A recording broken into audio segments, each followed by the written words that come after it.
Good morning. Happy Wednesday. Welcome to the Pitch Track Chronicles. Let fans become family.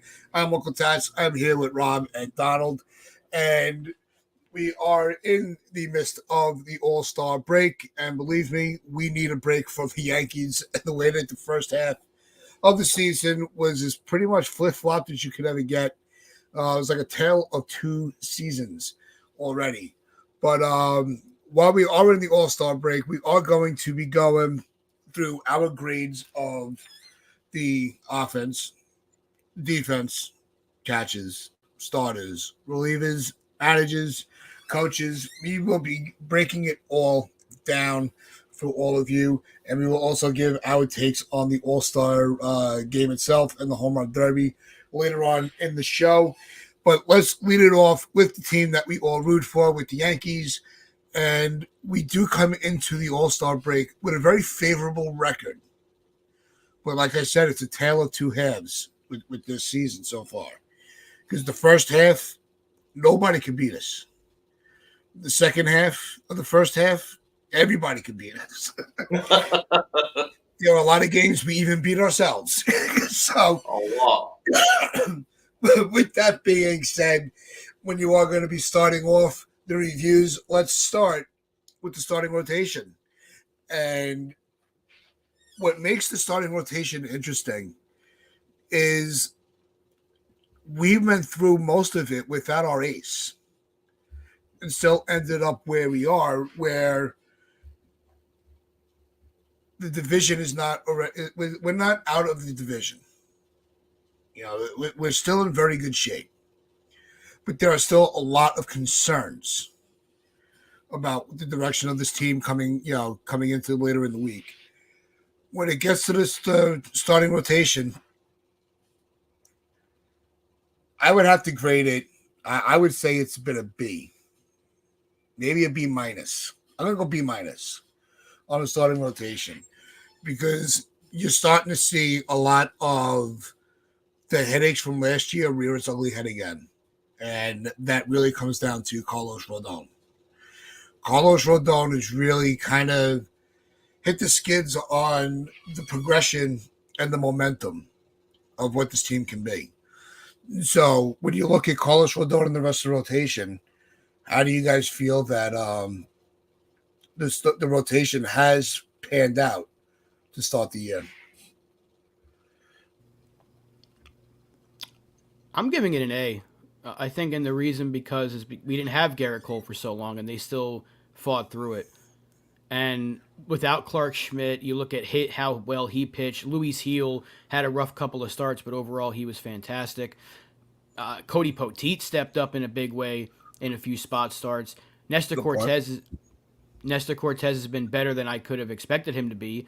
I know he's had some bumpy starts out there, but overall his numbers aren't terrible. The only thing is really Rodon has been terrible lately, but for his first 11 decisions, he was looking like a potential all-star pitcher. So I'm going to give it an A. I think it could have been a lot worse. I thought it was going to be worse when Cole was down. I did not know who was going to step up. I think Stroman's been very good overall. And I could not have asked for much more from what the rotation gave us in Cole's absence. That is the best pitcher in baseball being gone for 2 months, and they stepped up. So I know the ending of the first half wasn't the greatest, but when you look at the fact that we're relying on Heel coming back from injury, Nestor Cortez, Clark Schmidt, even Rodon coming back from an injury, there was a lot of uncertainty going into the season with Cole on the shelf, but I think they did a really good job overall. So I don't want to knock them too much for one pitcher being kind of the Achilles heel of this rotation so far. So I'm going to give them an A. It might be a little too high for some people, but I like it. No, I think it's a fair assessment. I don't think there's a lot of holes to punch into that. Donald, how do you feel about the rotation? Okay, well, my opinion is, Tats, you're a little bit really harsh, and Rob, you're a little bit really optimistic. I think it's probably a little bit in between. I would say a B. I think it's probably the most accurate. So the reasons why it wouldn't be an A for me is because Nestor Cortez is 4-8, and his road record is absolutely intolerable. He can't pitch on the road, so that's a problem there. Carlos Rodon has completely melted down over the last couple of months. So 9.7, 4.63 ERA. I mean, is pretty bad. To 251 batting average against is pretty high. And he obviously leads the rotation in home runs allowed. So it's by a good distance. 20 home runs already given up at this stage. That's far too high. So that would be a reason why it wouldn't be an A. But then if you would want to give some massive props, Marcus Stroman I think has been great. 351 ERA is really good. 7-4 record, fine. Luis Heel 10-5. I mean, Luis Heal's been absolutely wonderful. So he's been great. So yeah, I think overall the rotation has been solid. Poteet has come in, did a good job. I think Clark Schmidt was on course for having a career year before getting hurt. So I think overall, I think a B is probably solid, just to overall. But let's get into the actual individuals and how you would grade the individuals. So let's start with Rob. How would you grade the main five? Are we including Cole in this or no? Yeah. Okay. Cole, I mean, if you're just looking at his numbers, and I know he's just come back, you probably put him at like a C. I know he's working his way back, but I expect him fully to be back to Garrett Cole in the second half. Rodon, like I said, those first 11 decisions, he was great, and the last few have been absolutely pitiful. So I think you got to put him at like a C overall. Those numbers, maybe C minus. I don't want to put him at a D because again, he was really good that first 10, 11 decisions. Nestor Cortez, I'll go C plus. Luis Heal's getting an A, and I think Marcus Stroman, he might give him an A minus. I think Stroman's been very good. He could have been a lot worse, and a lot of people thought he was going to be a dud, but he's pitching to the back of his baseball card. Clark Schmidt, before the injury, was an A plus, so you got to keep him right around there. And then Cody Poteet just coming out of nowhere, giving us very, very solid starts. I know I just went over the 5, but I want to give them a shout out, so I'm going to give Poteet a B. Okay, Tats, I'm going to stick with the 5. Tats, what are your what would you? Yeah, I would say Cole. He's working his way back. The first couple of starts, he just had. It was more his innings and his pitch count were under a little bit of a vice. So I'm going to go A minus on Cole because he is our ace. You're starting to see that now that he's getting his groove. You're seeing the Cole that we've been waiting for. So I'll go A minus only because he was limited in his first couple of starts, just because of the rehab. And I don't think he should be penalized for that. He's our ace. There's a reason why he's our ace. And that's an A for me. Stroman, I'm going to give him an A minus as well. I think not Strom Heel, I'm giving an A minus. He hasn't been able to get deep into the games of late, but for most of the first half, we were screaming for him to start the All-Star game. He was the anchor of that rotation. So you're giving Heel and Stroman A minus? No, Heel. Right. Okay. Heel and Cole are an A minus. Right. Okay. Stroman, he did have, like Rob said, he had that hot start. So with Rodon, I'll give him a B plus. What? Rodon. You're jumping into right. Who are you grading? Rodon, you're giving him a B plus. Yep. All right, I'm having an issue with my voice, so I'm trying to not overstrain. No, I'm gonna give Rodon the B plus. A B plus for Rodon, even though his ERA is almost 5. The way he started the season, I don't think we could take that away. He's going to have 40 home runs. He's of course going to have 40 home runs. So the first his first 11 starts don't count. But you also can't just completely discount what he's been doing lately. He can't go. That's why he's not in the A column. A for Rodon. That's insane, but okay. That's crazy stuff, but okay. B plus for Rodon. Poteet, Well, nah, Poteet's on. He's not really. He only had a couple of starts. Stroman,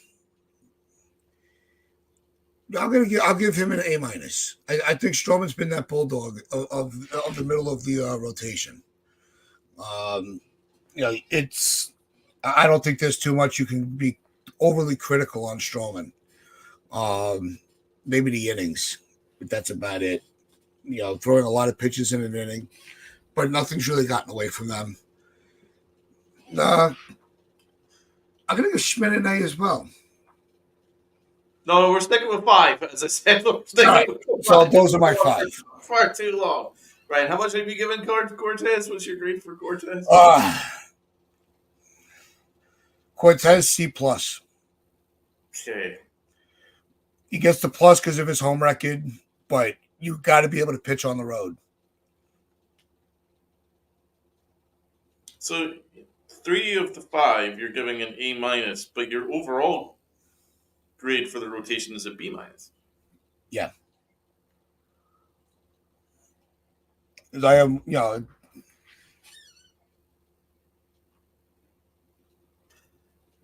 Okay, right. Let's get into my grades. Let's see. Cole, I'm actually going to give him a B plus. I think Cole's been absolutely fine, to be honest. His last couple starts have been ace quality, and the first couple starts I'm not really focusing on because he had the short leash and he had a pitch count, so you can't really grade that. So I think it'd be plus for Garrett Cole. His last couple of starts have been ace quality, ace caliber, so that's been really good. Rodon, I'm giving him a D. He's getting a failing grade for me. I'm sorry, you can't have a 4.67 ERA at this stage of the season, being being paid like an ace and have 20 home runs against and a 250 batting average against, the whip that's higher than a lot of people in the rotation, and he's given up 104 hits in 107 innings, which is a lot for someone who's considered an ace. So he's getting a D for me. Absolutely unacceptable what he's been doing lately. He's put the team in no position to win when he's given up 8 runs in the first inning and 8 runs successively, giving up 8 runs. So that's why I went after Tats for giving him a B plus. I'm like, he's giving up 16 runs in 2 starts at one point. So let's go with Nestor Cortez. I think probably a C. I think a C is probably fair for him. Maybe a C plus, as you guys have given him. I think maybe a C plus is pretty fair. His home starts have been great. His away starts have been an absolute utter train wreck. So you probably even it up as a solid C. Luis Gil has been an absolute dream.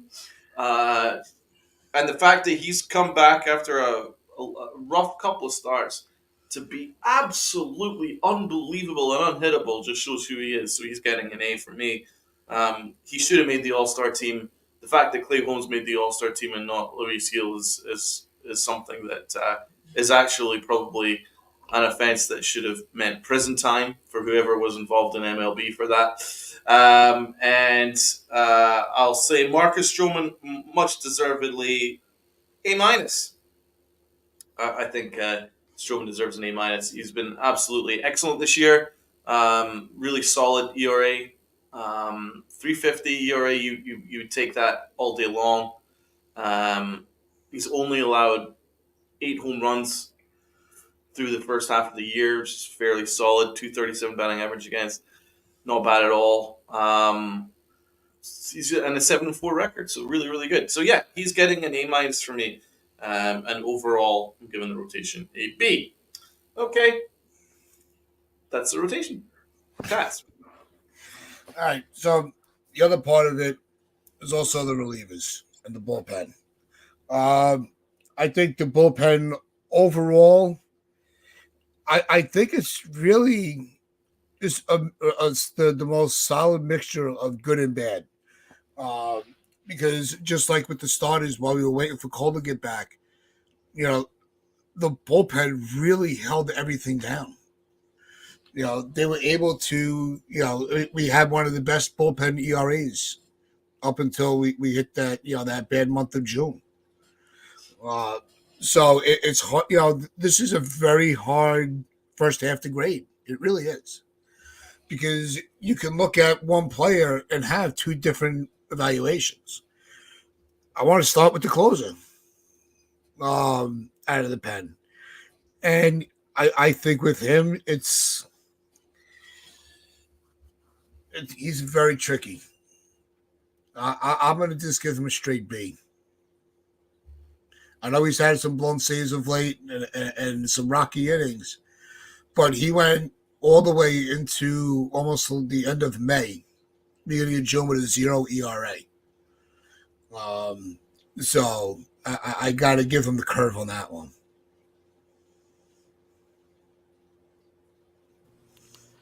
The bullpen in general is so tricky because if we try to grade every single one of them, we'd be here for another hour because they've had to use so many pitchers. So I don't think we should go pitcher by pitcher. Bullpen in general, I mean, it could have been a lot worse. Guys like Cousins and Tonkin have been so good lately. Tim Hill has been phenomenal, believe it or not. I thought that was going to be an absolute train wreck. Turns out he's been really good. So overall, this bullpen could have been a lot worse. There are some guys that have struggled. But Clay Holmes was really good, and then he's been really bad. As he usually is, it's nothing new with Clay Holmes. Canely, I don't know what the hell he is. Caleb Ferguson's been an absolute disaster. There's no other way to put it. So I think overall grade, I'm going to give them a B+. It could have been a lot worse, but it could have been better because a couple of key guys have not stepped up. But guys like Weaver have been great. Tonkin, not Ferguson, I'm sorry. Cousins and Hill, these guys have stepped up. These no names that are picking up off the scrap heap have really stepped up and given big innings. Yeah, there was even a stretch where Dennis Santana was holding his own as well until he collapsed. It was like a week. The rest of the he was good for a week. His ERA ended up 6.26. You're up, Donald. So, Caleb Ferguson, flat out disgrace. F, 1.3528 ERA.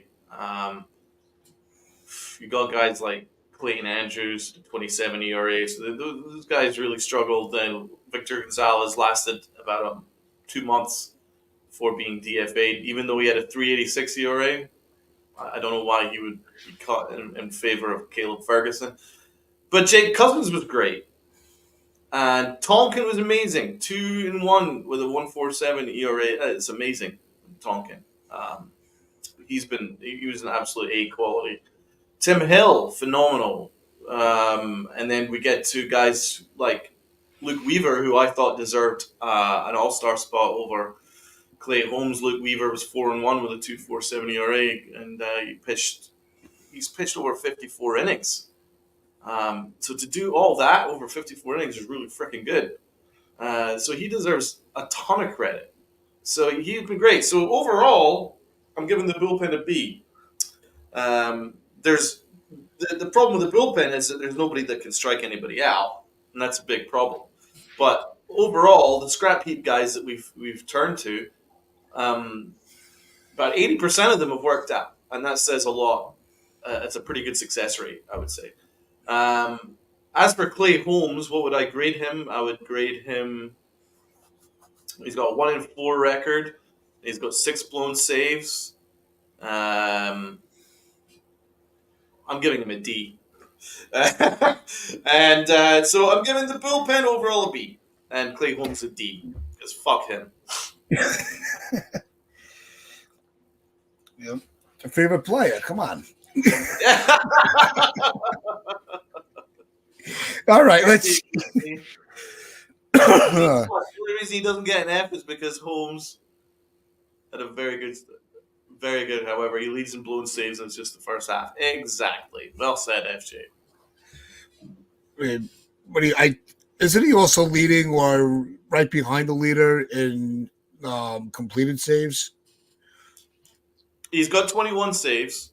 and he's got 6 blown, which leads the majors, I believe. And in both, right? yeah, and he's got a 263 batting average against, which Not good either. would be sky high. Yeah. it's more than Carlos Rodon, so he is very fortunate that his ERA is only 2.77. That's true. Well, that first month really helped him on that one. But let's go. Let's get the easy one out of the way. Outfield defense. I think that's got to be. I'm just going to give it an A. I like I said, I know the lasting image of Verdugo hasn't been great. But it really that was his only real embarrassing moment on defense. Um, and even when we've had to use uh, Grisham, the defense has been solid. So I'm giving the outfield defense the A. I agree with that, Rob. Yeah, it's an A. Verdugo's been fantastic. Judge Mm-hmm. is Judge. Soto overall has been great. And Trent Grisham's played a phenomenal center field despite that lollygag play he had. He bounced back in a major way in that Tampa Bay series and this past series in Baltimore. No question, it's been amazing. Absolutely, it's the easiest A you can give. Judge has been very solid in center field. He's much better in right field, but he's been solid enough in center. Grisham's been amazing in center. Soto has had one of his better years in the outfield statistically. He's having a very good year.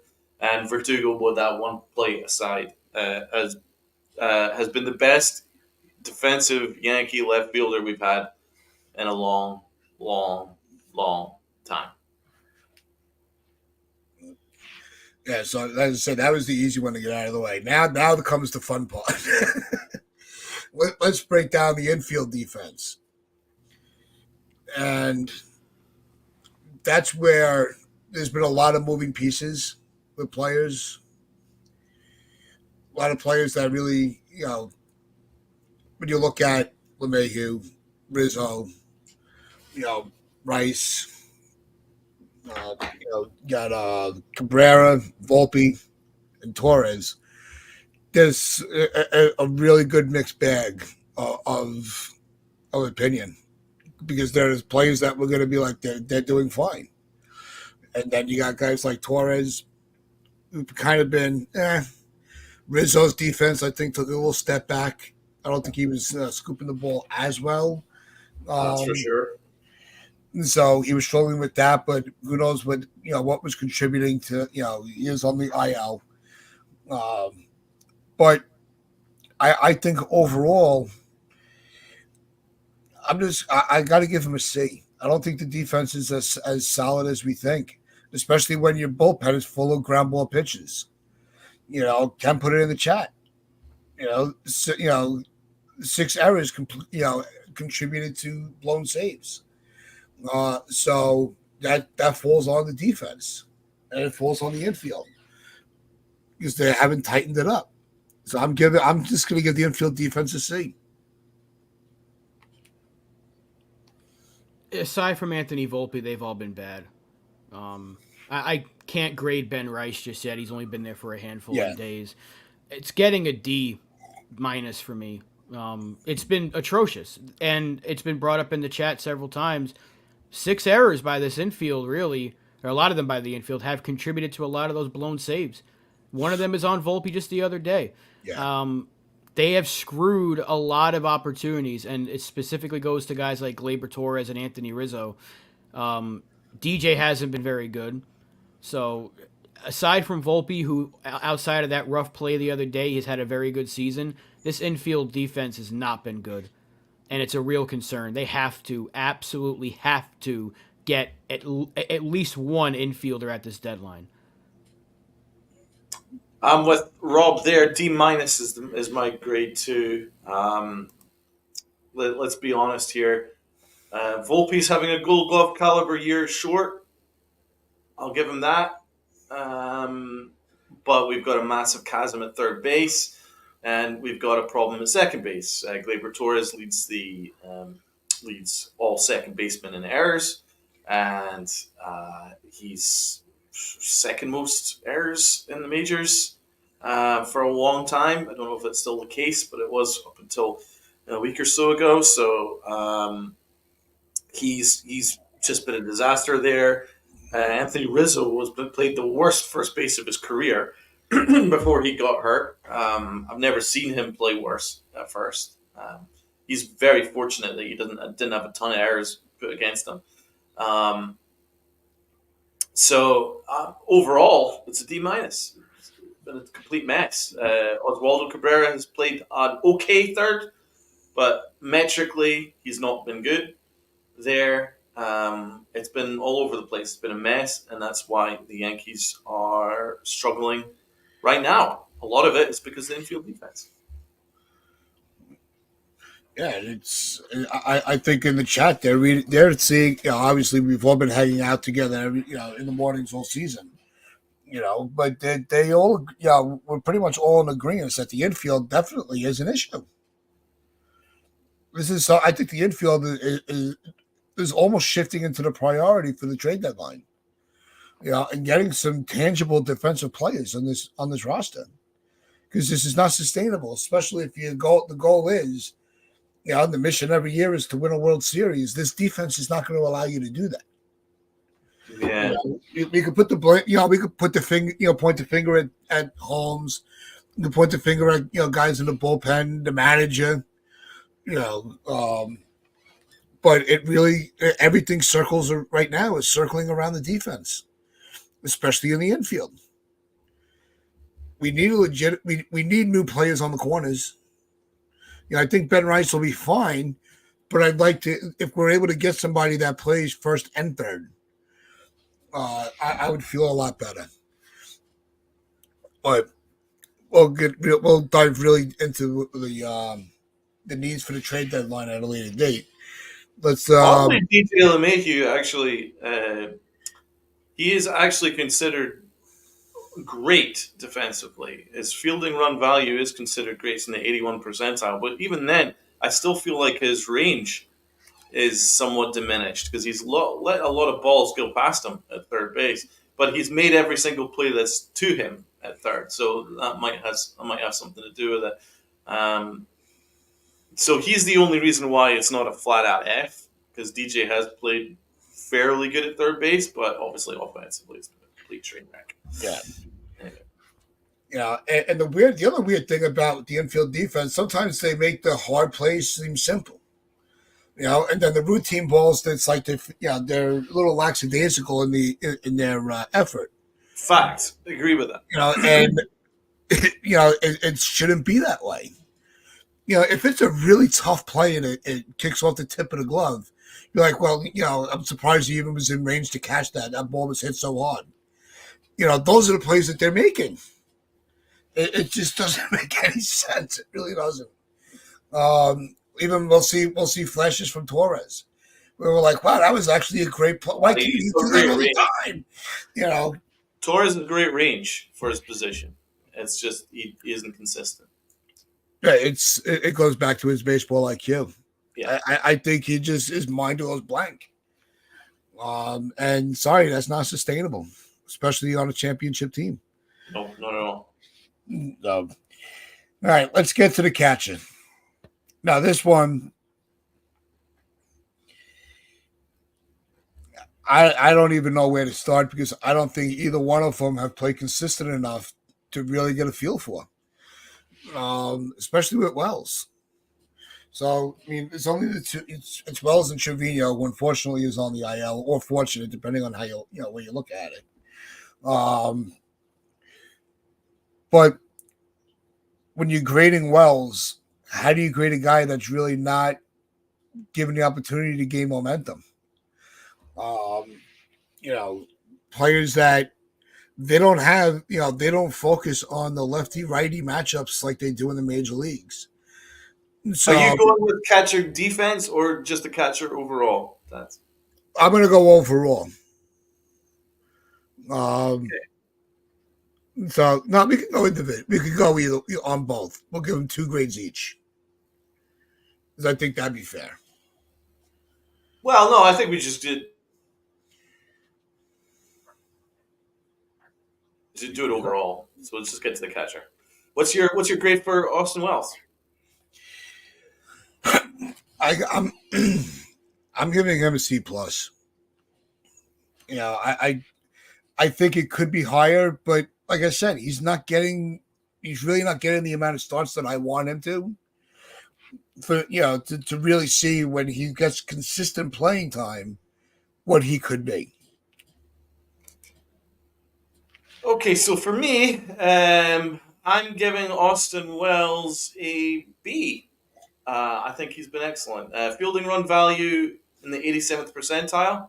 His framing is in the 92nd percentile. His blocks above average have been in the 75th percentile. And his pop time has been solid. So above average.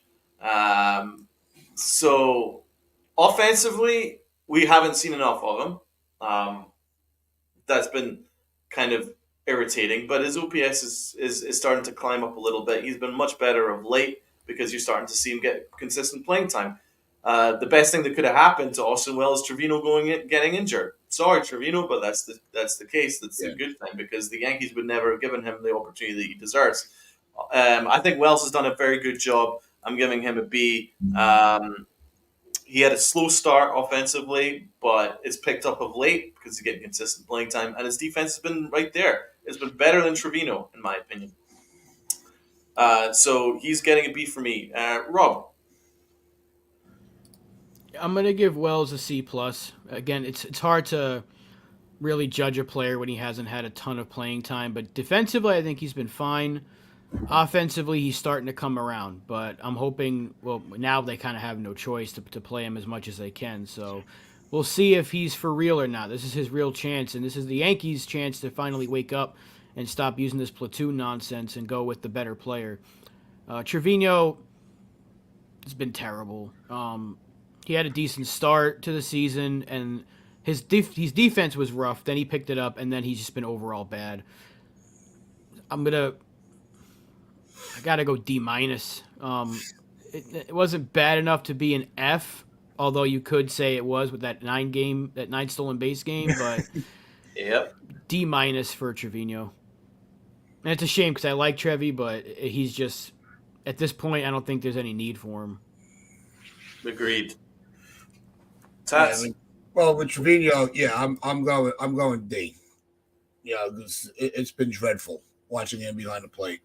I know he's got that that platinum glove that they all want to keep reminding us of, but and nice, good for him. He had a career year and he was rewarded for it.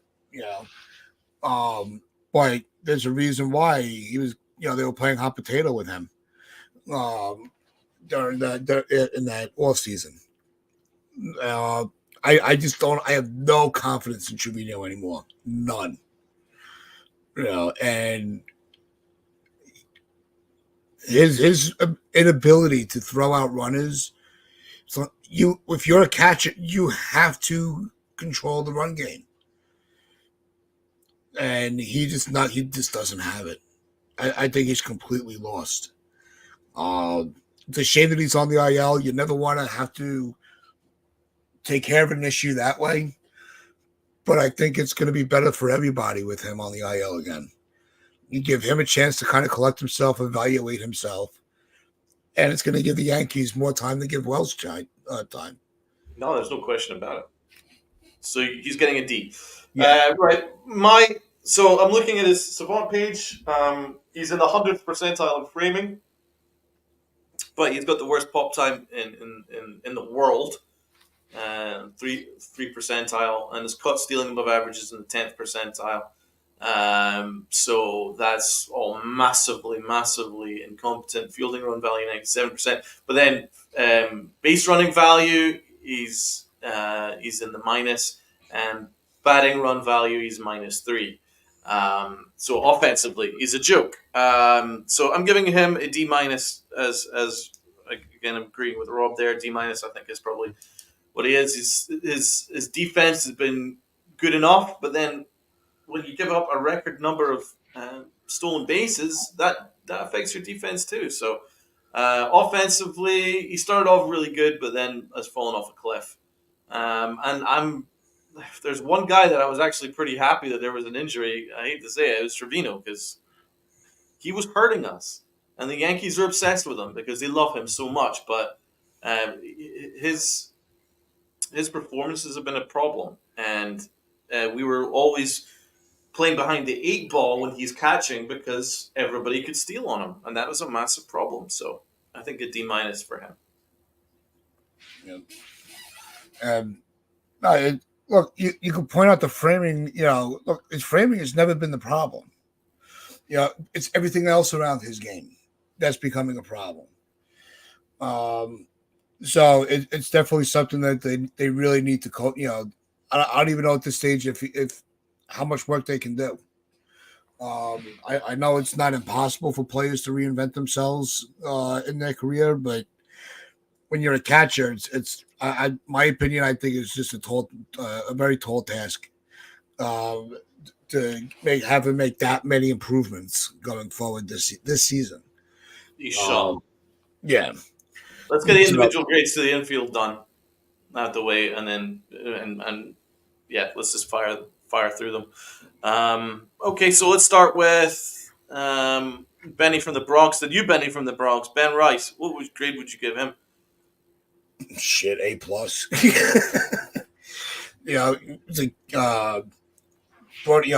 being developed as a catcher. There was a need for first base. They put him at first base for a little while. They call him up. His bat was, his presence in the lineup was felt with his approach at the plate. Very Soto-esque approach, very patient hitter. And his defense, you can see it's improving game by game. Yeah, that's really good. So I'm giving Rice the A+ on this. I think he's, lived for the moment. He's risen to the occasion. However you want to frame it. Rob. A+, I think, is a little too generous. I love the guy, but I'm gonna go with the B+. He's come up in some clutch moments. I need to see a little more consistency at the plate in terms of just he's having a lot of 3 strikeout games, and then I know he gets the clutch hit, which is great and all, but I want to see cut down those strikeouts just a little bit because it was starting to pick up. But I also think that has to do with a lot of where he's hitting in the lineup because he's been switching around so much. I don't think you can critique him for too much because he's come up in 24, 25 games, and he's been arguably our best hitter in that stretch. So I do want to give him credit for that, but I still think it's a bit early to jump on he's the future train. I need to see it over a longer period of time. But it has been very, very good watching him, though. I'll say that. In terms of the clutch, I mean, he's as clutch as it gets. You'd probably give him an A+ for clutchness. Overall, I'm giving him an A-. I can't give anybody an A+ unless his name's Aaron Judge or Juan Soto. But A- I think is probably fair. Great for him because his defense has been much better than anticipated, and he has saved the offense. I think we can all safely say that he saved the offense because without him, we would not be where we are, where we're still very much in the division. If he didn't come up and save the day, this team would already be just been having this focus on just a wild card. So we can thank him for that. So I'm giving him an A-. Let's go with Torres. Let's start with Rob. He's been better lately, but overall, C-. His bat has been better than his glove, but his bat hasn't been very good. I'm trying not to give him the D+ here, but it's difficult not to do that because he hasn't been very good. But I'll go C-.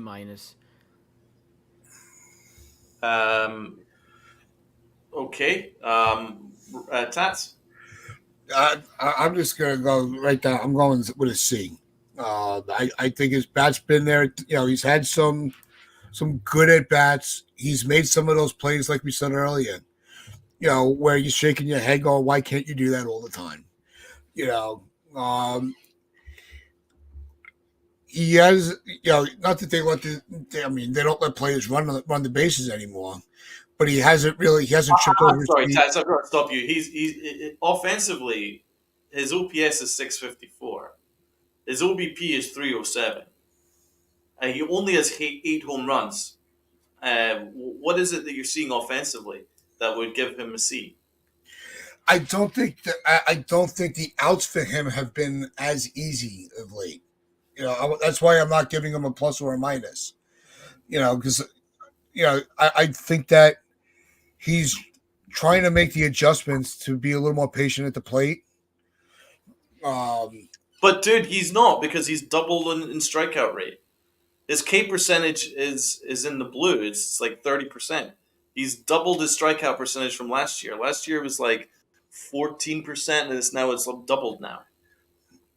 So his patience hasn't been good this year at all. I'm whatever. I'm just saying it's a C. I'm going down the middle. That's all. No, I'm asking you to defend your argument. I'm not attacking you. I'm just asking you. Right, you're just being quite optimistic to Gleyber Torres, and I'm giving you like stats here. I'm just asking you to defend it. Yeah, no. Well, I know you'll go through the stats and all that. I'm just going by what I see at the plate. I'm seeing I'm seeing a little bit more confidence in him. And I see that he's trying to work and make adjustments. And I think that has to come into account, because I don't think he's quit on himself. Right. Okay. Well, I entirely disagree with all of that. He's getting a flat F. If you look at his baseball savant page, everything's in the blue. His arm strength is in the 11th percentile. His sprint speed's in the 20th percentile. His range is below average. Every single offensive metric, he's a blue, apart from chase percentage. So fielding run value, he's -1. Offensive run value, he's -4. And I'm shocked that you and Rob have both given him a C. Like, it's completely unacceptable. The guy has been a flat out disaster. We can give what we want to give. We're giving grades. We can give grades. We can agree to disagree. It's a flat F. Right. Let's get to the next guy, who's DJ LeMahieu. F. Okay. There we go. That's more like it. Tats. I'm going to D, because I think his defense has been fine, but his offense has been so atrocious that I just can't go higher than a D. But he has done pretty well with the defense, like we talked about earlier. So I'm just going to go with a D. I would love to give him a D. I really would, but I can't. Unfortunately, his OPS is in the 400s.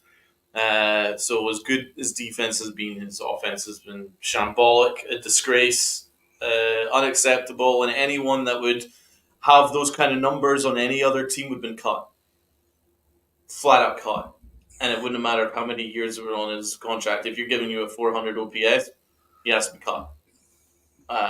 So F. Volpe, this should be an interesting grade. His numbers have dropped off the cliff lately. 196 at bats. Over his last 186 at bats, he's got 0 home runs and a 200 batting average, just straight on the Mendoza line. Not even double figures in RBIs. He's been an absolute disaster over the last 196 at bats. So, but his defense has been Gold Glove caliber. Let's ask Tats, what would you give him? I gotta go with. I'm gonna go with a C plus on him. I think, because I think that the first in the leadoff spot, I think they rushed him. As well as he was playing once he got comfortable there, but he also did lose his leadoff spot. But I think his defense from last year has improved. So I think overall, defensively, he's been, as good a shortstop as we could ask for. We just, I need the first half of Volpe's offense. The first half of the first half. We need that bat back, but I can't just say that was a fluke. I want to see. I think it's there's still a lot of room for improvement with Volpe. So I'm just going to go straight C. What I say, C plus. Rob. Yeah, I like the C plus grade, but because what he can do offensively, we've seen it. The first 2 months he was incredible, and then lately his offense has just dropped off. I think he's just trying too hard to break out of his slump. He needs to just go back to being a simple approach guy. He doesn't need to be a home run hitter at all. Not in this kind of a lineup. I want him to get that batting average up. And I know he's got the ability to do it because we saw it. So I'm going to go with the C plus because his defense has been really, really good despite that play the other day. And I'm expecting a much better second half for Volpe. I still believe in the kid. A lot of people are starting to give up on him, but I believe in the kid. I'm giving him a D. Those stats are. The problem with him is his approach looks confused because last year he had 21 home runs. But contact-wise, his contact wasn't good. But I think he's overcorrected because he's tried too hard to focus on contact, but it's completely affected his swing. I see a massive hole in his swing, and I'm shocked that the Yankees haven't picked up on it. He's out in front a lot. I think he rolls over on pitches a lot, and he's too pull heavy at times. And it's leading to strikeouts and a low batting average and 0 home runs. If you look at other shortstops where he's measured against that are of similar age to him, they're doing better than him. He's struggling. He has been struggling for a while. As I say, last 196 at bats he can't do anything with. Last 30 games he's got a batting average below the Mendoza line, and I don't know what's going on with him. What I'm seeing is that he's got a hole in his swing, and he's got a confused approach at the plate because he's trying too hard. And I think the Yankees screwed him up by moving him to the leadoff spot. Rob said it was a little too early for him. I now agree with it. I think I agree with that. I think what should have happened was I think he should have stayed in the 9th spot, and I think he should have stayed there through the year and given time. Because he's a really good base stealer, but he's afraid to steal bases. Because when you're leading off and you get on base and you got Aaron Judge and then Juan Soto, you don't want to run yourself in and out. So he wasn't stealing any bases. He should have been in the bottom of the order where he could steal away and not have any pressure on him. So I think Aaron Boone put him in a tough spot there. I don't think he was ready. Just look at what Gunnar Henderson is doing and these other guys. Like, they're just taking off, and Volpe's just not even in the same stratosphere. So I think a D. But it doesn't mean I don't like the guy. I think the guy's really good. I think the guy's got a bright future. But I think we need to lower his ceiling. I don't see star potential there. I think he's just a very solid player. I think he's going to be a very, very solid player for a very, very long time. But he's just not someone that I can see star potential. I just see a very good player. Yeah, I don't know. I think we, not that you're wrong, but I think in general, I think people are giving up on this kid too quick. I still think that there's so much room for growth. It's also, the lineup shuffle, that fucks everybody up. I talked about this on Monday a little bit. With the mental aspect of the game. We talk about how certain positions, whether in the lineup or roles on the team, that's a mental game. You have to be mentally able to handle that atmosphere. Like we talk about with the closer role. Not everybody could be a closer. It's a different mentality. How many closers do we see that they don't like pitching in a game that is not a save because it's a different mentality? Um, when you're constantly switching everybody in the lineup, when your role is a leadoff hitter, that's a mentality. Getting the table set. When you're the cleanup hitter, there's a mental aspect to that. You have to have a certain ability mentally to handle it. All right. You're right. It's all true. So when you keep shuffling everybody all over the place, nobody knows how to prepare. That's it. I felt that he was better at the bottom of the order where he could just develop without any pressure on him. Putting up in the leadoff spot is maximum pressure. I don't think he was quite ready for that. But again, I've not really taken into account the 21 game hitting streak he had. What he does have is he got speed and he does have contact ability. Like he can do all these things. Unfortunately, he's just not shown it in months, and I'm just trying to grade him amongst his peers. And as Lou says here, Witt Jr. and Gunnar are in his draft class, and it's not even close. So I think that I think he has a lot of work to do. Well, that's also the fault of managing and coaching. Agreed. If you're not letting the kid steal, how's he going to utilize his speed, which is a strength of his?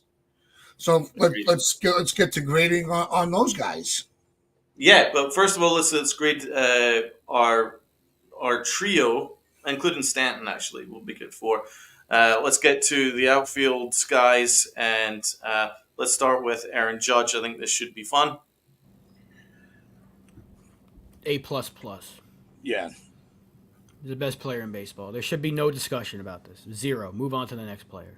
Yeah. I know. A++ for me too.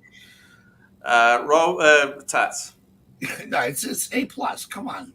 You can even throw in the extra plus like Rod did, because look at the numbers he has after the first month, trying to, that he was still trying to, get his groove back. Think of what he could have been if he didn't, if he had a full spring. This dude is the best. Yeah, he's A++. This season's insane. Juan Soto, Rob. A+. Yep, agree with that. Tats. Yeah, A+. No doubt about it. I'm giving him an A+ as well. It's been an absolute joy to watch him, and he was the star of the All-Star game because he's co-best player in baseball along with Aaron Judge. Let's go with Verdugo. Rob. Give him a C+. His defense has been really good, but his bat has really done a complete 180 over the last month or so. But overall, I think he's been fine. I'm hoping that he has a better second half. Tats. I'm going to go B-, and I'm going to put him in the B column just because of the energy he brought to the team to start the season. I thought that positive energy was infectious. You felt it throughout everything in the dugout. But his bat is completely gone away from him.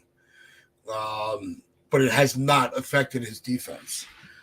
So I'm gonna, I think he deserves the B column, but it's got to be on the minus side. Yeah, Tats, I'm actually going to agree with you there. Holy shit. I'm giving him a B minus. I'm giving him a B minus. I think he deserves a B. His energy and his defense is great, although his offense has completely fallen off a cliff. But his offense is no worse than Volpe's, and Volpe was getting a passing grade. So, from you guys, so I'm giving him a B minus. I think he deserves it. Let's go with Stanton.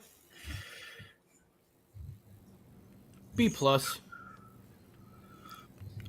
little streaky, and of course the annual injury is come into effect again with him. I'm just hoping it doesn't affect him like it did the last 2 years. So I can't wait for him to come back, but it's a shame that it keeps happening to him, no matter what he tries to do. Tats. I'm going to give him a B. I don't think you knew the injury was coming. I can't penalize him for it. He was trying everything not to get injured, and just fate is fate. You can't fight it. you know, um, so Stanton going on the IL is like us waking up in the morning. It's good. It's going to happen.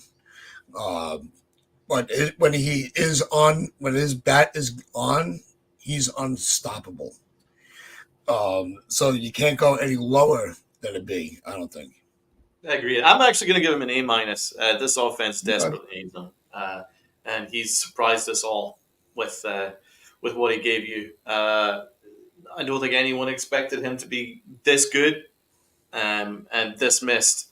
So I'm giving him an A minus. I can't wait to have him back after the All Star break. We need him. We need him desperately. So he's getting an A minus. His offensive numbers were all very very good. It's just that injury that really sucks. So A minus for me. That's fair. What's up, MH? Hey MH, salute to you, guy. Good to see you. I believe that wraps it up for the grading for the players. Yeah, and Tats disappeared. So I guess we touch on the All Star game before we sign off. Rob, what was your thoughts on the All Star weekend? I didn't have any because I didn't watch it. There's no need to watch it. The home run derby's a joke now. The All Star game is just a fun affair for the players. I had zero interest in it. I'm glad to see Soto had a big hit. That was the only thing I saw was the highlights. I have zero reason to watch that game now. Yeah, no argument for me. I watched the home run derby and I was so bored that I turned it off before we got to the final round. And apparently the final round was good, but all the way up to the final round was so long and so boring. It was just like the pop fly derby. There was no home runs. I mean, Pete Alonso barely cracked double figures. All these big names struggled because I thought that the process is weird. It's kind of like it was weird. Like you had a timer, plus you got a bonus round, and then you got another bonus round, and so it was just so long and boring. And also the names sucked. A lot of these names sucked, man. They're not home run hitters. I mean, the guy from the Phillies, he's having a really good year. Got a 290 batting average and 70 RBIs, but he's got 11 home runs. Baum or whatever his name is. He had 21 home runs in the first round, but he's not really a home run hitter. We had big names there that were just Baum, he's good, but he's not a home run hitter. He's a slap hitter. So it was a weird. It was kind of like what's happened to the slam dunk contest in the NBA. That's what it felt like. The names got watered down, and we didn't see any dunks. So it was just the same with the home run derby. It was the names got watered down, and we didn't see any home runs. So I thought the derby was boring, and also the national anthem, that was the worst national anthem in the history of our country. And that's an embarrassment. Anyone should be honored to sing the national anthem of our country, and she butchered it, flat out butchered it. So she can take the L there. And the uniforms were a disgrace. Medina All-Star Game uniforms were just terrible, absolute disgrace. I don't know what they were. It looked like an ice cream flavored uniform. Rob, what did you think of the AL uniform? It's Texas's fault. Anything they put in Texas is ugly. Anything from Texas is ugly.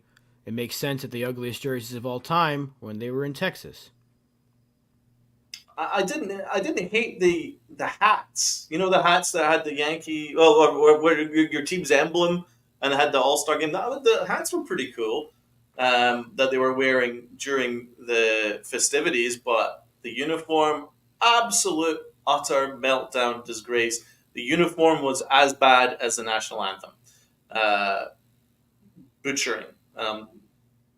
Ken Singer admitted that she was drunk while singing the anthem. Again, I find that unacceptable. I don't. I'm not saying that if she has a serious problem, I hope she gets help. But for me, if you're honored to sing our country's national anthem, I would take it a lot more seriously than she took it.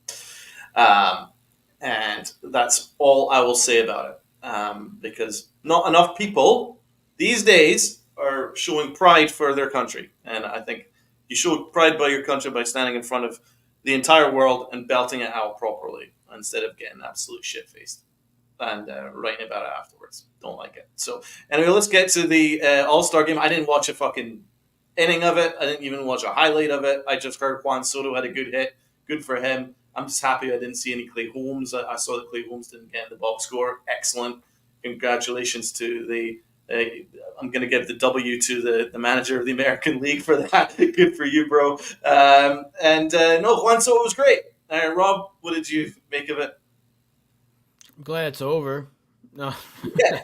I have no interest in it. I have no interest in the NFL Pro Bowl, the NBA All Star Game. It's fun for the players, and some fans that maybe go to it live might have some fun watching it because it's not supposed to be serious. But I'm not going to sit down and watch 9 innings of a meaningless game. I'm just not. Yeah. It's like watching a spring training game. There's just no need. It's watered down massively. I don't know how it's become so watered down, but it's just now sports wide. Like, Rob, do you watch the NBA All Star Game at all? No, I watched the day before. I watched like the isolated events like the slam dunk contest and 3-point contest, because I find that the game itself is watered down. It's not even a game. It's stupid. The score is like 250 to 240. It's like that's not basketball. It's stupid. And it's the same with what's happened in the MLB. Uh, I think the product's watered down. We no longer have the home run derbies where it's like the best of the best. Now we're just getting anybody who's just giving it a go, and it's watered it down. And the actual game itself. I mean, the game itself. I remember when it was that your dog. I thought you had a squeaky toy.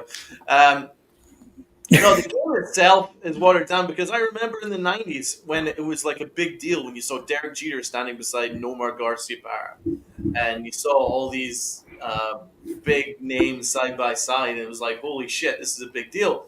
Now the product is watered down, and it's not the same anymore. So it's a real L for Major League Baseball. I think Major League Baseball have a real problem on their hands with the All Star Game. It used to be a big deal.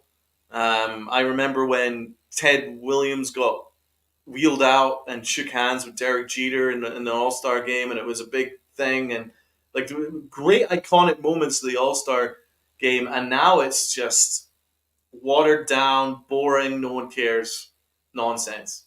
Uncle Tats, what are your thoughts on the All Star festivities? I think it sucks. I think it's all watered down. There's no appeal to it anymore.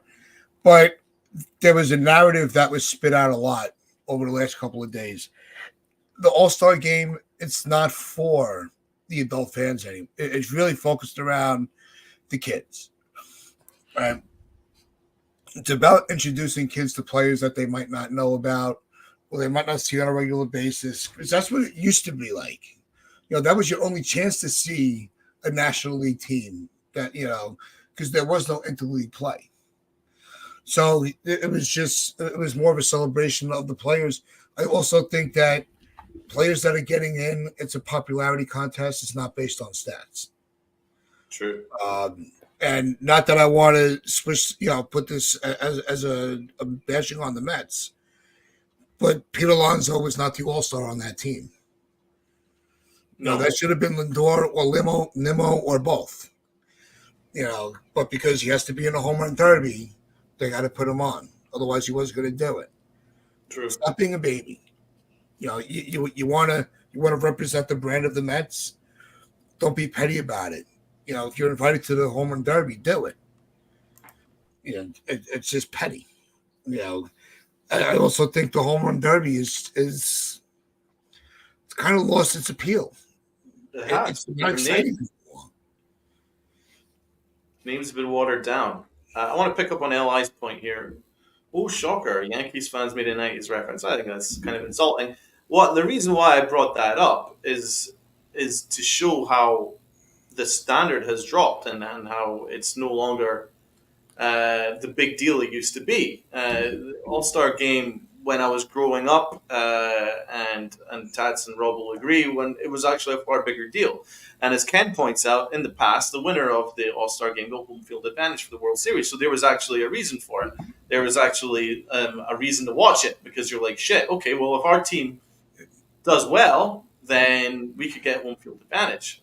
So there was actually meaning behind it. And and and yeah, I brought up one of the All Star games where Ted Williams met Jeter and all that stuff. That shows like how it was an event, but now it's watered down and no one really cares. So I mean, go after me for bringing up the '90s if you want, but I find that quite close minded, that comment, because the reason why I brought it up is because it just shows that the trend has been trending down. Rob, what are your thoughts? No, Li calling out anybody for bringing up something from the past when all he does is make the same 10 trade suggestions online. Go after somebody for making a decent point, but don't attack yourself for making terrible trade ideas. No, keep it up, Li. Keep it up. But I do want to sneak in and agree or disagree real quick. Go for it. So Ken brought up with the home field advantage on the World Series and all of that, but I'm going to put a little different spin on the way it used to be. And my thing is, the All-Star game lost its appeal when interleague play was introduced.